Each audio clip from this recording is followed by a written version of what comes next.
Геннадий Геннадьевич Головкин, орта салмақта шығатын қазақстандық кәсіпқой боксшы. 1982 жылы Қарағандыда дүниеге келген.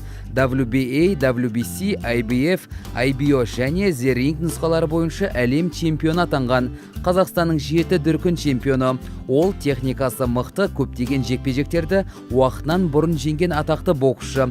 Оның әкесі шахтада, ал анасы зертханада көмекші болып жұмыс істеген.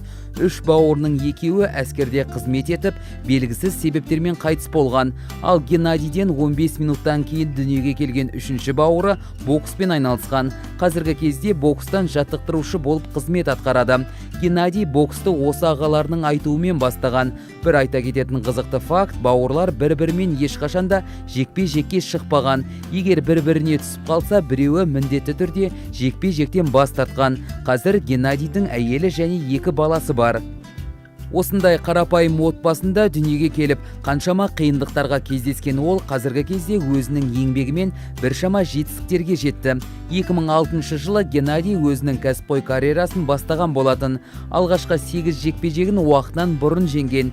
2010 жылы чемпиондыққа таласта жеңіп, 2011 жылы чемпиондық титулын 2 рет қорғаған. Орта салмақта чемпиондық титулды қорғаудан Бернард Хопкинстің рекордын қайталады. Ол жалпы карьерасында 38 рет жеңіске жетіп, 1 рет тең ойнап, 1 рет жеңілген.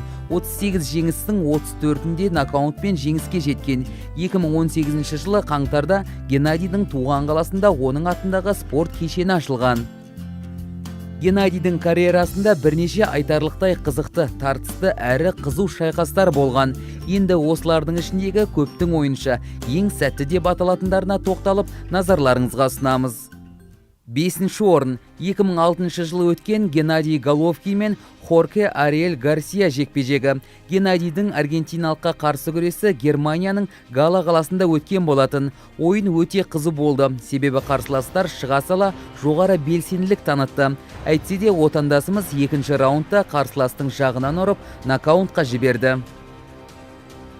4-ші орын. 2013 жылғы Геннадий Головкин мен Мэтью Маклин жекпе-жегінде Геннадий қарсыласын 3-ші раундта сұлатты. Бұл оның карьерасындағы 27-ші жеңісі және 24-ші нокаунты болатын.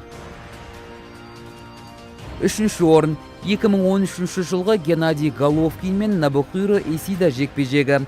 WBA және IBO чемпионы мен чемпиондық белдігіне үміткердің арасындағы орын алған жекпе-жек. Отандасымыз 3-ші раундта қарсыласын ойсырата жеңді. 2-ші орын. 2010 жылғы Геннадий Головкин мен Милтин Нунес жекпе-жегі.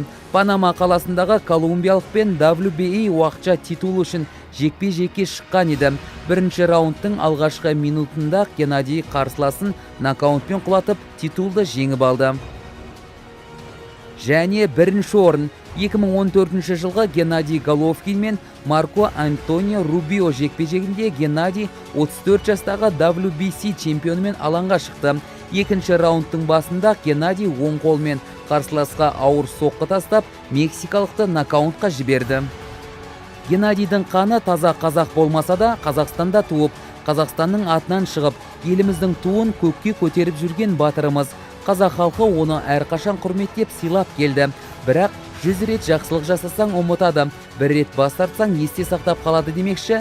Геннадийдің Альвареспен болған соңғы жекпе-жегінен кейін оның кәсібилігін сынайтындар да көбейді. Спортта жеңіс те, жеңіліс те болып тұрады.